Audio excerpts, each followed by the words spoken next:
I just want to do God's will. The kind of revolution that the world needs is a Christian revolution. If you want a miracle, you've got to expect it to happen. You are the recipients of God's grace and God's blessings, and you rejoice in that reality.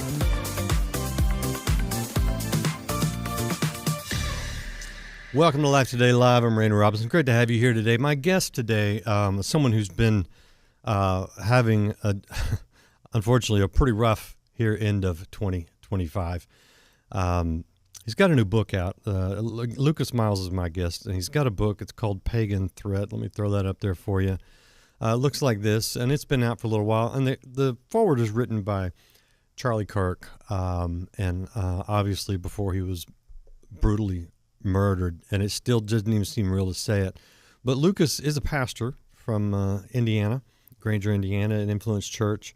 He's a best-selling author. He's written a lot of great books. He's also the senior director of TP USA Faith. So you can understand that it's been tough, and I appreciate him taking the time. We're going to talk about the book. He said before we started the interview, it is this pagan threat that killed Charlie. And so I want to honor Charlie as best I can, honor Lucas and the work they do, and really give him a little bit of a voice here. It's a tough situation. I kind of don't like talking about this. I'm like, when the pitch came, I was like, okay, transgenderism and earth goddesses and it was pagan stuff. It's like, I get enough of that watching commercials during Monday Night Football. I don't want to talk about it anymore.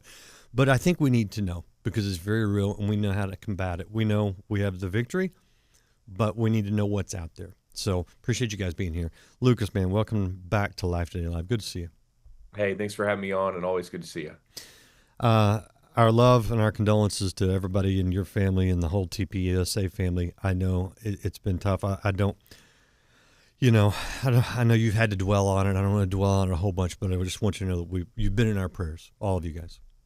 Well, I appreciate that, and we've certainly felt the groundswell of love and support, from across this country, especially, that the memorial, that we held for Charlie. I've never been to anything like that in my entire life. It was so powerful, and just seeing the aftermath of, church attendance spiking, Bible sales going up, people coming to Christ. It's remarkable. My own church that I've been pastoring at for over 20 years now, I think we doubled, almost tripled in size, after September 10th. I mean,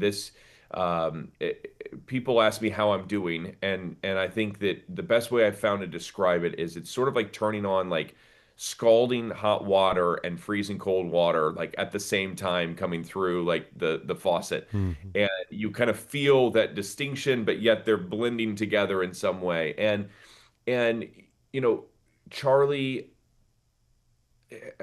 he worked his entire life to see America get to a moment to where we would recognize the lordship of Jesus. We would recognize our freedom. We'd recognize what's at stake. We would wake up. And this happened on a monumental level after his assassination and really martyrdom on September 10th. It was the honor of my life to serve him the last 18 months. It's something I will treasure as long as I live. And Charlie laid out the roadmap, clear as could be, on where we go from here. And so we are very laser focused right now at TPSA Faith and Turning Point. I was just with Erica about a little over 2 weeks ago, and just seeing her strength, the grace that's on her life.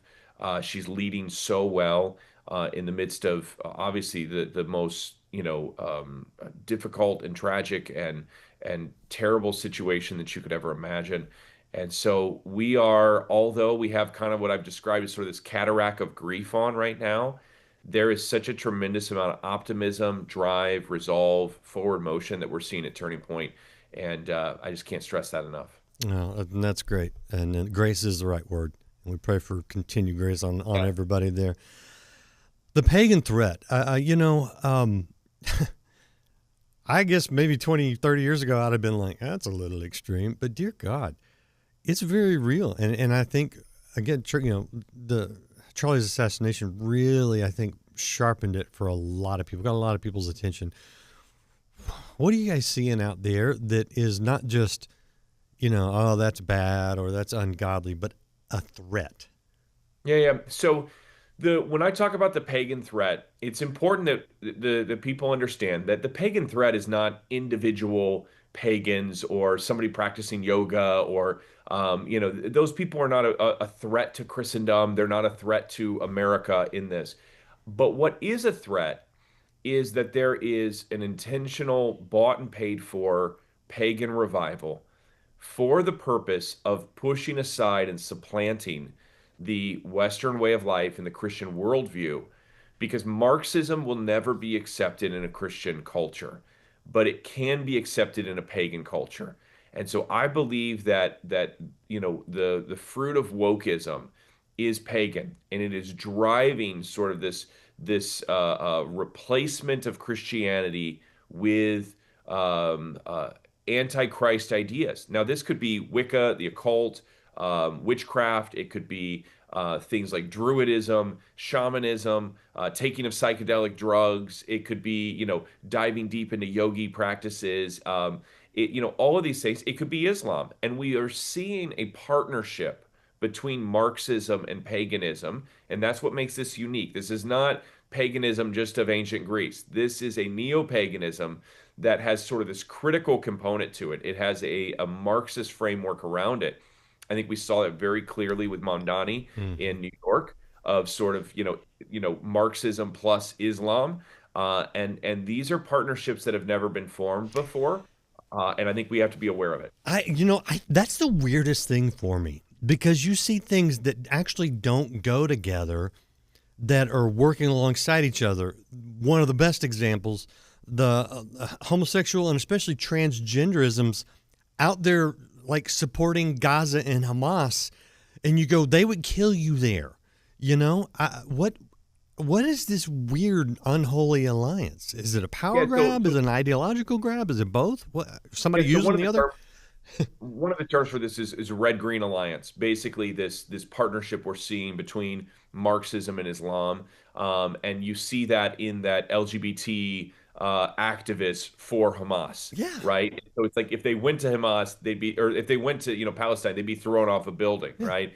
But because right now it's the enemy of my enemy is my friend, that they are pushing for a partnership. And so the way that Marxism works is, and what's interesting here is, Islam is no stranger to use of force, submission. I mean, it's really what the word Islam means, submission to Allah.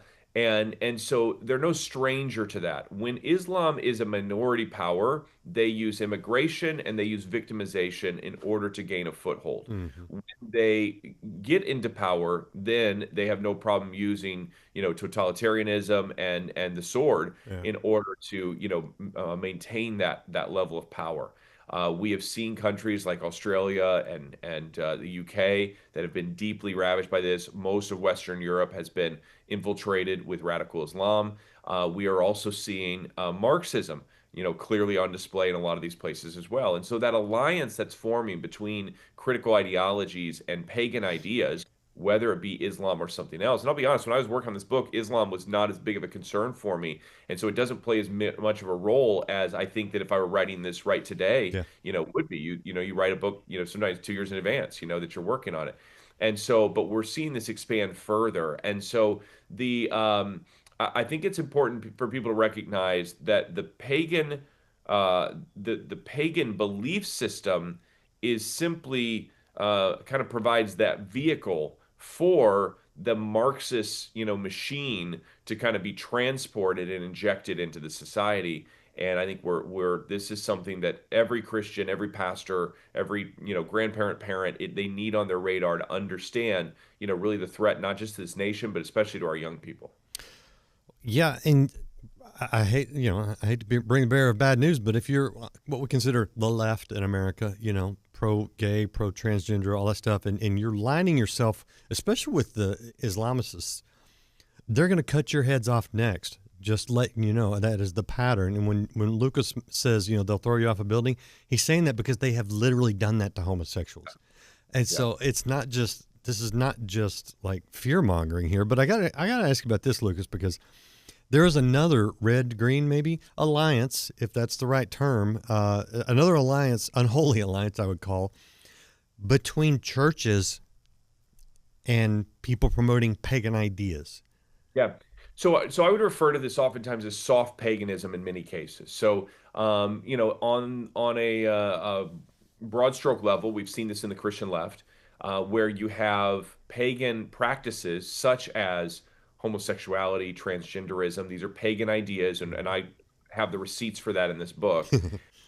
And that you see that allegiance then with Christianity, where people are trying to use, Scripture and Christ and the words of Paul as sort of propaganda to somehow justify these behaviors. That's a handshake between paganism and Christianity. I think we're also seeing this in things like the Enneagram, which is a soft form of paganism. It is a personality profile test. People get mad at me for this one, but the Enneagram it's used in a lot of churches, especially Nashville scene. I've seen it a lot, other places where it's presented as if it's similar to like a disc profile or Myers-Briggs. But when you actually look at the history of it, the founder of it says that they came to this through what's known as automatic writing, to put this together.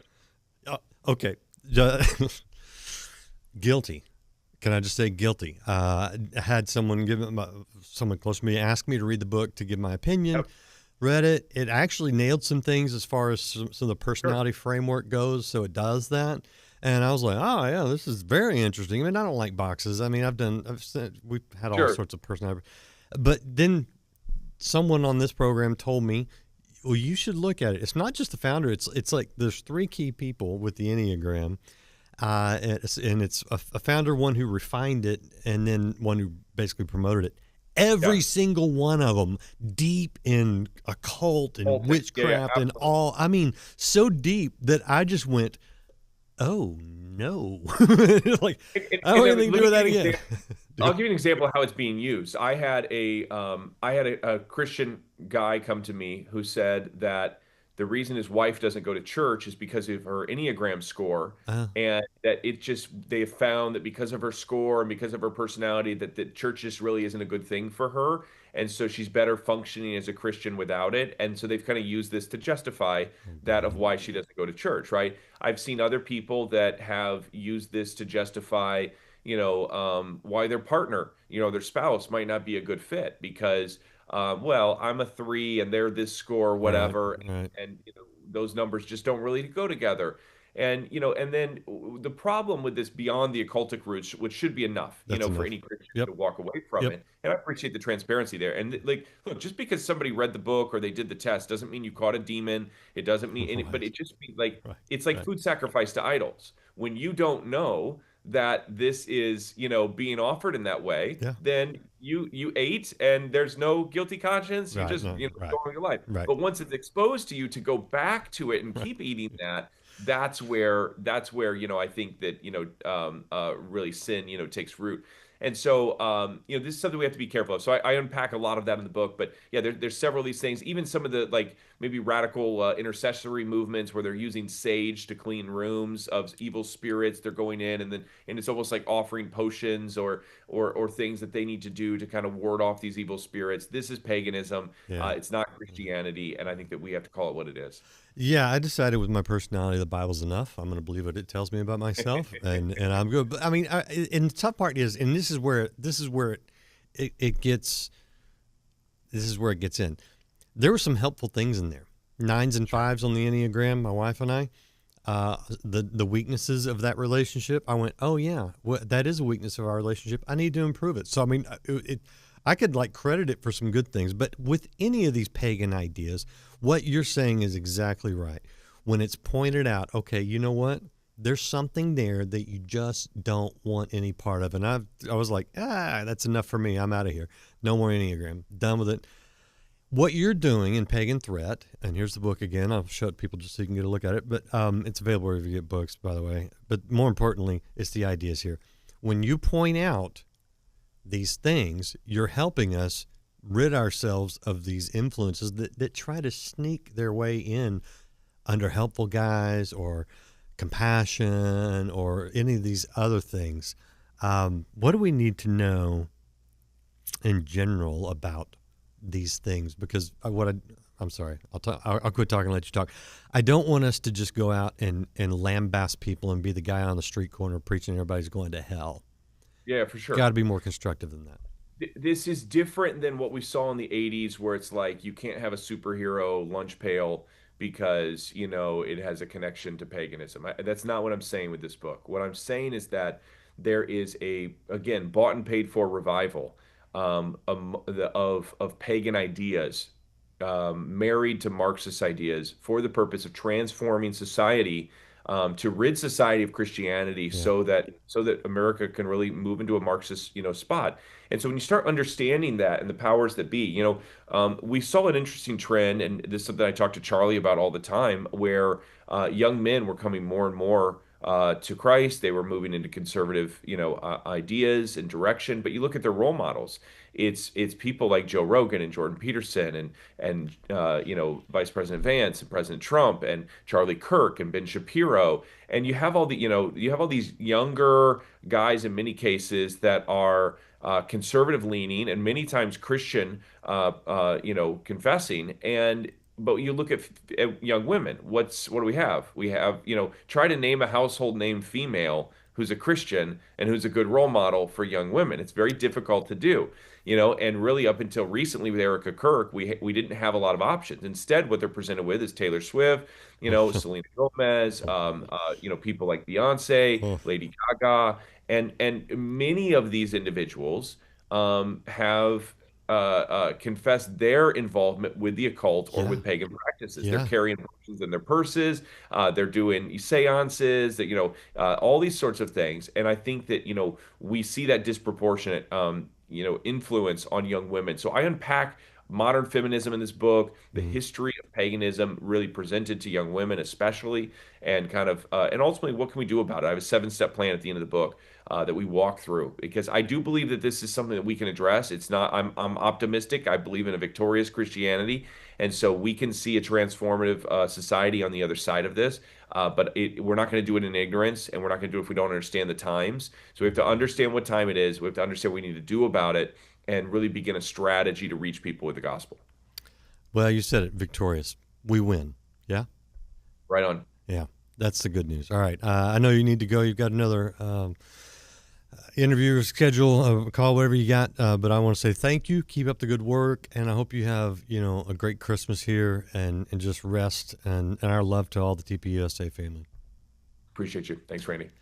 Appreciate you guys out there watching. A couple things I want to show you as Lucas pops off here. You can get your call. Thank you, man. There is his website I would like to show you. It is lucasmiles.org, lucasmiles.org. You can catch up with him. TPUSA, obviously, the website for Turning Point USA and all that's going on there. And finally, we are finally announcing stream.org. Collecting, I just was actually talking to Lucas before we jumped on the conversation to say, if you guys got any content for the stream, we'd love to get it.